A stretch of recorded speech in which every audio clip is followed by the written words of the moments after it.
the beginning begins, as I do in the book, with talking about my family, and I always want to make sure I mention that, and all the complications that goes with being a person of Mexican descent in this country. So, all the good and all the bad and all the complexity, and then through food. So it starts there, and there's the journey that I have to where I am in Chicago today, and all these people that I have had the pleasure and honor to know over the years. I just had been very fortunate to meet wonderful people from the time I, sort of left my family's nest when I go to college, and I meet Devon Pena, who I still keep in touch with a great deal, wonderful scholar and activist around food. To then I go off to, and then I get involved in activism there with the Chicano student movement, and then go off to graduate school and meet great people there through the Zapatistas and the work we did with them, meeting anarchists and others. So I just had good fortune. Then I finally get to Chicago after bouncing around a little bit, and I just asked somebody who'd been here as an activist in the food arena for a while to point me in a direction. They pointed me to somebody in my neighborhood of South Chicago, and I just met people. I just have good fortune, and so I met a lot of really good people. So the food thing, I think it probably started in graduate school when I was involved with the Zapatista movement, and I spent time, just a month in Chiapas in the war zone, and learned about what they were doing, to rebuild their society, their indigenous society. So it starts there, and then I learned a little bit about some of the techniques that were being developed by anarchists and others, and trying to take control of a food system and things like that. So it starts there, and it just makes sense to me given my background again as I'll just let y'all know I'm a mixed race person, quote unquote, right? My father is was a person of Irish descent. My mother is Mexicana, and my father passed when I was very young, and I grew up in a Mexican community in New Mexico. So those things that we were doing were, in the ways that we thought about things, even about our Catholicism, was very indigenous, and I didn't sort of understand that well. I'm still understanding it, because that's the kind of thing that gets taken away from us. So I saw through the Zapatistas and all this other study, and through my family, I saw how important food was to identity, to power, to, just being able to survive, obviously. So after I spent time doing the study on Chicano hip hop for those several years, and when I did that stuff, I was always doing food, though. I was always in the gardens. I was always studying and learning about food and about our food ways, that is indigenous people, and because I'm here in the south side of Chicago, that indigeneity would include people of the African diaspora, I assume. I think they understand, the people I'm around, my elders, understand themselves in that way. And so it just, all that comes together for me.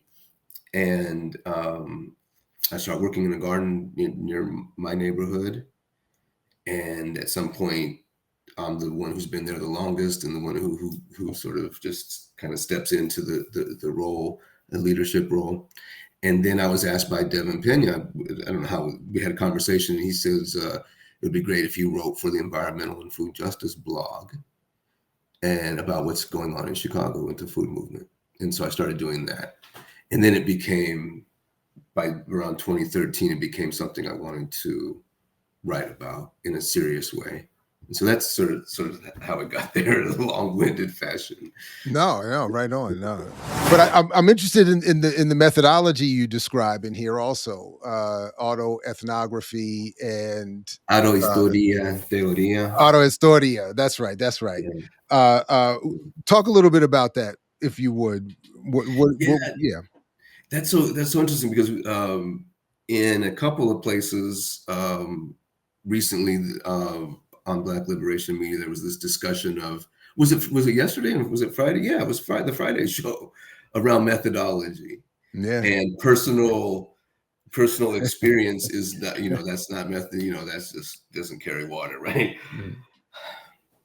So then I was thinking about this, and so how is this different or not, and how is this kind of stuff, like, the feminist way back, that the white feminist way back used to have standpoint theory, right? Mm. And they talk about, your where you stand is where you can theorize from, and so I take some of that kind of idea, because I think it has been, women, Black and Mexicana, Chicana women, who have pushed forward a sort of this as a methodology, sort of like a standpoint theory. And I'm really falling over some of my words now because I can't get the right ones. But that idea, you know what I mean?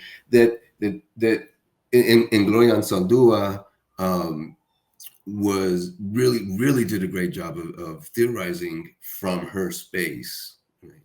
From her standpoint. So I take from kind of that idea, the idea of an ethnography, because what I felt like I was doing was I was describing and analyzing a sector of this food movement in Chicago, um, that I was a part of. I was intimately a part of, and it was kind of, I didn't really know how to deal with that question very well. I was trying to hide it in some ways. Like there might be a story I would write, and then I would change the name to somebody else or something. Then I was actually the person doing it was very strange. And then I had to like reckon with, and I was able to read some things too that helped me, um, focus this idea. So I had to just come out and be honest about what was happening. I thought that was the best thing to do. I was like, I am talking about a movement that I'm a part of, that I've contributed to in a lot of ways. So if I'm going to be talking about this is what we do in this movement, it's also, this is what, like if we were a detached observer, right? This is what they do in the movement, right? Or this is what we do in the movement now. I'm part of that, so I have to be honest about that. And I came across, David Graeber on this, who I quote, in the book on page 9. I'm looking at it because I was really studying this, because I knew Yeah, I'm looking at it myself. Yep. Jared and the chat were going to have tough questions for me, so I had to study my own book. Um, but yeah, that piece right there, right? Obviously, what I'm proposing would only work if it was ultimately a form of autoethnography, in the sense of examining movements to which one has, in fact, made some kind of commitment, in which one feels oneself a part. And then the idea of you know, so it's sort of like the idea, the organic intellectual idea of Gramsci, reflecting back, to your community, synthesizing ideas and trying to reflect back for dialogue. And so I felt like I wanted this book to be a dialogue. So thank you for having me on. This is one of the first opportunities to dialogue with people, again, with the community around what you guys are doing, which is going to be, we're going to have a different type of conversation about this, and we're all going to learn something different. Than I'm going to be at the University of Chicago on Monday in a Oh, right class, on, right on. it's like an art class. So that's going to be very different. It's going to be interesting and wonderful. And then I'll be in community spaces, and this. So I want it to be a dialogue, and so Graeber puts it really nicely here. Right? No, and what I've always understood about autoethnography and other more, the broadly qualitative methods, is that they invite you to consider yourself and your place in the work. It's almost required. It's in some cases where you have to explain how are you, as the scholar in question, the primary investigator, entering these spaces. Sort of, what I would, if extending from Friday, uh, Mhm. my issue isn't in and of itself the use of one's own experience. It is the reduction of the analysis to that experience. And when I'm even Mhm. reading in your introduction and the explanation of autoethnography from Graeber and Gloria and I can never pronounce her last name properly. And Sabdullah. And Sadullah, what she's even saying herself, that it's well, I'll just go back and quote it. um, One of the essays I'm writing focuses on what I call historias, the concept that Chicanas and women of color write not only about abstract ideas, but also bring in their personal history as well as the history of their community. I call it auto for self writing and historia for history, as in collective, personal, cultural, and racial history. I use my life to illustrate the theories. So it's not to say my life is the total explanation. It is my life is being used to explicate other theories and more under and the collective experience that I'm trying to identify in the work. So I think it's an important distinction, and Yeah. that's not really thinking about Friday initially, but now that it got brought up, I mean, this is a perfect example of the kind of the distinction that at least I'm understanding there to be. Uh, um, and then, of course, as one reads your book, it's not just Pancho saying, I'm reaching a conclusion based only on what I've seen and done. It's Pancho saying, I'm using what I've seen and done to explain these broader theories, arguments, perspectives, analyses. Yeah. If I'm correct. Yeah, and I With that. think another thing I want to say about this, and and many of you guys would know this better than I, but I feel like that there was a very dialectical process going on here in the writing of this, and in um, my research, if we want to, I guess it's research, right? In my research of this, in my writing of this, in my pedagogy, I talk a great deal about how we teach in this movement, and how I teach in all the different aspects. It was this back and forth of I'm learning from a lot of different people, more than I could count and more than I could put in the book, and they're learning from me, and there's this ongoing, very dynamic learning process that's going on, and I think that again, it makes sense to reflect that in the structure of the book and how it ends up being autoethnography. You say something to the effect in your introduction that you're going to make some challenges in chapter 10 to Marxist Leninists and others Yeah, in the struggle. And you raise a number of compelling arguments, but I wanted to ask it in the context in which you are doing it. So specifically, you say one of the statements you make that I appreciated, that I think helps contextualize your perspective, and then I'd like you to explain that before we get to the criticism. hmm, Is, you say, plant-based indigenous spirituality comes out of material experience, which I thought was a fascinating wording of the point. It doesn't purport to be universal, as do permaculture and Abrahamic religions that are colonizing in their logics and behaviors. So I know I pulled a quote there that speaks specifically to the religious element of the criticism, yeah, but a lot of chapter 10 in particular is focused on, and now I'm looking at my notes, I'm not even sure I got that from chapter 10, but a lot of chapter 10 is about your criticism of materialists and just sort of the movement in general. So again, if you would yeah, just tell yeah, us a little bit about this perspective, starting with indigeneity, yeah. and then we can get into some of what you're saying in that chapter. Sure. No, that's great. Thank you. Yeah, there's a few things that and this variety of Marxists that I've been involved with for a while, especially here in Chicago, that I was involved with. So that might be an issue too. But I know, so it's often around spirituality. Um, Mhm. and another key issue is centralization versus decentralization. Um, what was the other one I was just about to say? Oh, the continued and ongoing in a lot of spaces, and I've removed myself from a lot of them, not just out of being upset or anything, but just because I'm doing other stuff. The emphasis on the proletariat and the proletarian, this image of the proletarian, and that's the the revolutionary vanguard and all that kind of stuff. So, and I really got this with the Zapatistas and how, and what they were doing. And I remember being at a meeting of some Marxist Leninists, dinner meeting, and they were talking about the role of the proletariat, in particular, the black worker, right? as the um, the vanguard. This symbol, this personage is going to be the thing that we've got to put all our efforts towards, because that's the only thing that's going to be able to bring us all together as the revolutionary working class. And I was, and has historically been the only thing, is what the argument was.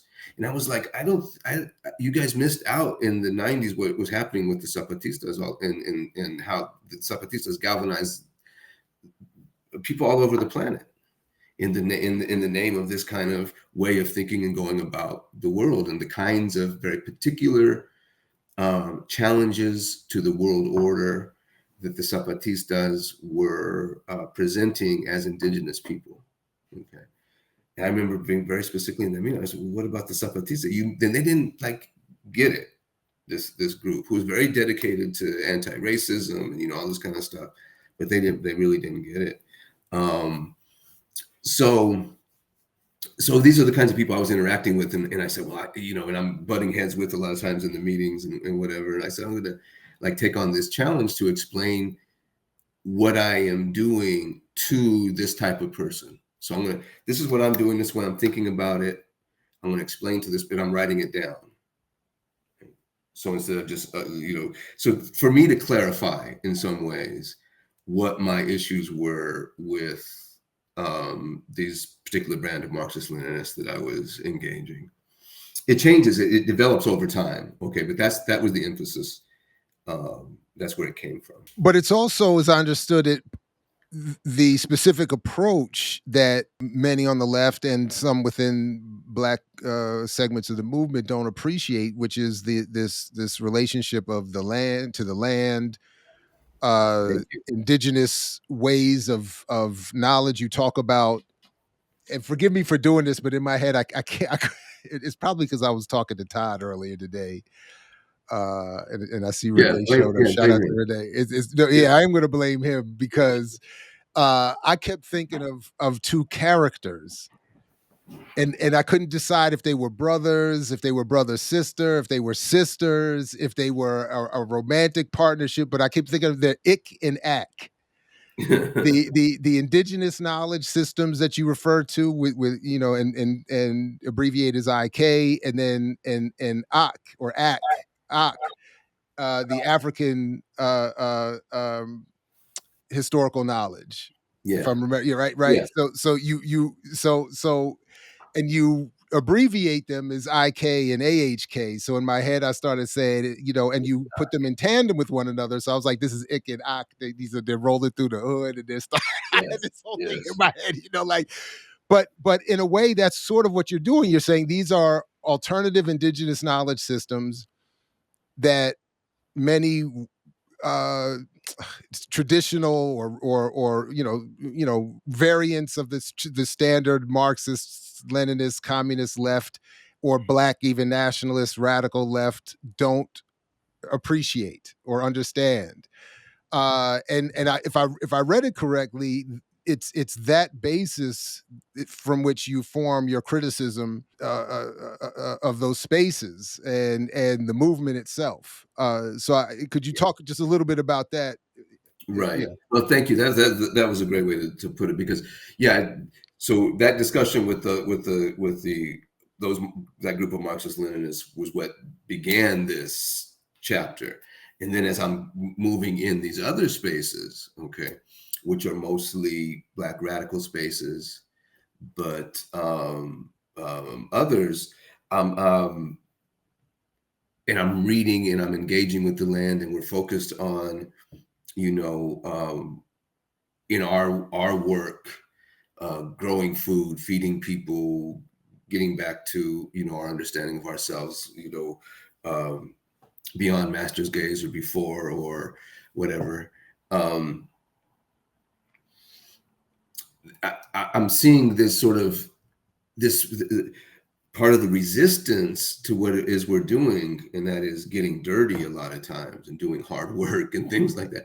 Part of that resistance is a resistance comes from some foundational logic based in some I think European settler kinds of ways of understanding the world. A distance from the land. Land is a resource. It's an asset. It's not a relative as we would understand it. It's not our older brothers and sisters and our grandparents. It's not that. It's a resource. It's an asset. It's something to exploit. It's something to have dominion over. And certainly we don't want to be those people who work the land. And I think it's just a so that was blocking a lot of things, and I think a lot of how we understand ourselves as Indigenous people too is that's the spirituality part, which is a connection to land, really a real material connection to land. I mean, it's not like the way that we describe the Abrahamic religions, where God is in the sky and we don't have any kind of relationship. There's mysteries and there's other kinds of things that we recognize, but we also know that we get our direct sustenance from the land, and that's why the land is sacred to us. It's not mysterious at all. It's very material. It's very dialectic. So I think if we could get to that point of understanding about ourselves as Indigenous people and Indigenous logics and worldviews, I think it can solve some of the problems that I see in the ways that we theorize, in the ways that we interact with one another, and some of what our proposed solutions for a future might be.